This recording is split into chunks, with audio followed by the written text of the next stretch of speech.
I used to work out a lot with weights, and the check comes doing that. Your joints start to hurt, this, back, knees. It just happens. Sometimes getting in that kind of shape can kill you.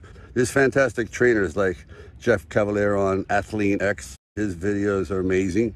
But at my age, I found the hardest, toughest, most productive way is bands, training with bands. I can't argue with a thing he said.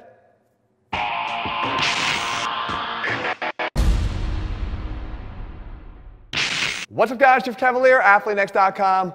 Look, I am not one to ever argue with Sylvester Stallone. Matter of fact, anybody that's followed me knows he was my childhood inspiration for doing what I do today. So to hear those words come from him is literally the pinnacle of what it means to me to do what I'm doing right now. That being said, the bands and the comment about bands, guys, I am putting together a whole new series here for you starting today on the best exercises you can do with bands, because I think they're one of the most underappreciated, underutilized tools that we should all be using, not just as we get older, but right now to make better gains. Today, it all starts with the chest exercises, guys, the 8 best. Let's start breaking them down one by one.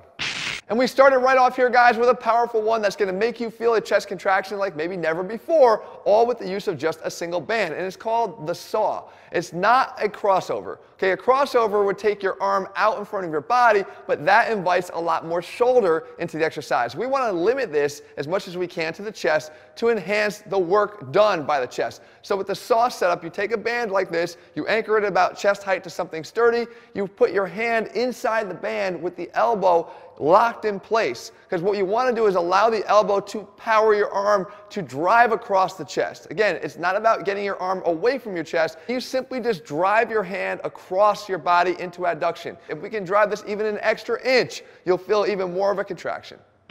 Speaking of adduction, one of my favorite ways to actually include it into a more standard exercise that you can do at home or anywhere, like a push-up, is to simply anchor the band to a low point here, grab hold of it, and then perform this crossover push-up. And you can see that I perform a regular push-up unaltered, but as I come to the top, I'm able to take my arm, reach it across my body against the resistance of the band to get that resisted adduction and increase the overall effect on my chest. It's a simple modification to a standard exercise, but it results in bigger dividends for you in your chest gains.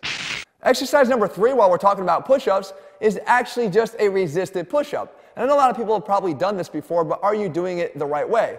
See, what I like to do is turn this more into a speed pressing exercise. So I take the band and I wrap it around my body, and I have good resistance at the top of the exercise. As I push up, I'm encountering more and more force. My goal is to drive you into full extension of your elbows as powerfully and as quickly as possible. If you just take it and you go at a slow pace, I think you lose a lot of the benefits of the movement.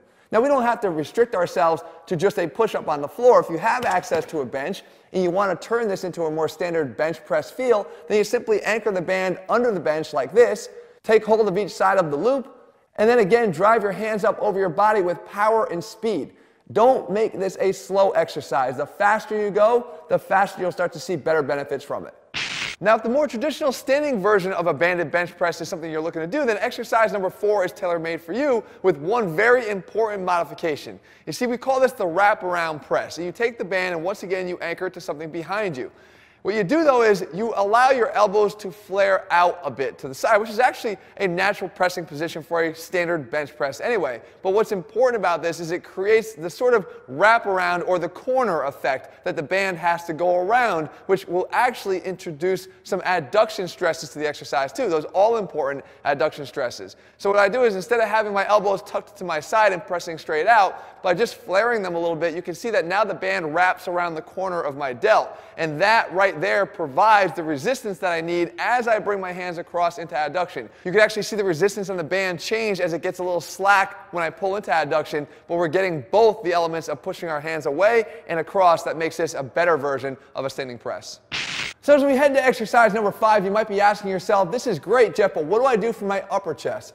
Actually, there's a few things you can do that are tailor-made and actually maybe even better with bands than potentially even with the dumbbell version. And this is called the upper chest pullover. And I've shown this to you before on how effective it is to change a traditional lat exercise to more of an upper chest exercise by modifying the position of our hands as we do it.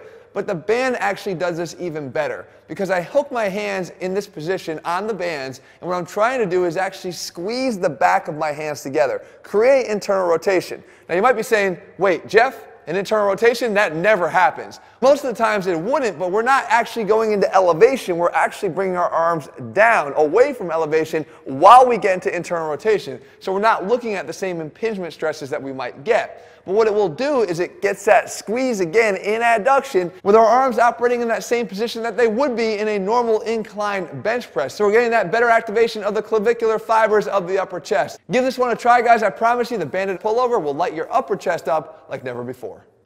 And with exercise number 6, we're going to stick with that upper chest. This one's called the prone punch out. What it is basically simulating the same line of push that we would have in a traditional incline dumbbell press, except we do this down on the floor. And as we press the arm out in front of us, I'm almost dragging it across the floor. Of course, it's off the ground, but I'm keeping it low, because what I'm trying to simulate here, guys, is this. The same angle here, because whether I'm down here on the ground, if I sit up, you can see that this is actually the same angle of push that we would have on a traditional dumbbell or barbell incline press. That's the way we're going to hit the upper chest here, guys, and just because you're using bands, it doesn't mean you have to compromise that goal. So now 6 exercises down, 2 to go. We've talked about the upper chest, we talked about the middle chest. How do we hit the lower chest or the abdominal head? Well, we know we can do dips to do that. And the best thing about bands is they take dips and they make them a lot better. If we want to, we can use them in an assisted way. Right? Let's say you struggle with dips right now. The bands can actually become your best friend because you can anchor them across the handles and then simply put your knees on top of them to assist you at the hardest position of the dip, which would be the bottom coming up to the top. But if you're really looking for more of a challenge, you put those bands over your back and then you perform the resisted dip. And I can tell you right now, this is 60 pounds of extra resistance here. This makes each and every rep more difficult. The difficulty level, as it goes up, should increase the stimulus on your chest and therefore the gains that you see from doing it. And that brings us to exercise number 8, and I'm going to go back to the adduction one more time because I don't think we get enough of it when you think about those classic chest exercises, bench press, dips, and push-ups. We don't do it often enough. So the cavalier crossover is a great way to incorporate it with a band. You just anchor it right down to a low point like that, and you perform it like this. It's the adduction of the arm across the chest that makes this as powerful as it is for getting that better chest contraction. It doesn't have to be the hand coming all the way across the body. It simply has to be the bicep getting closer to the midline of the chest. And that is exactly what happens under the resistance of the band in the cavalier crossover.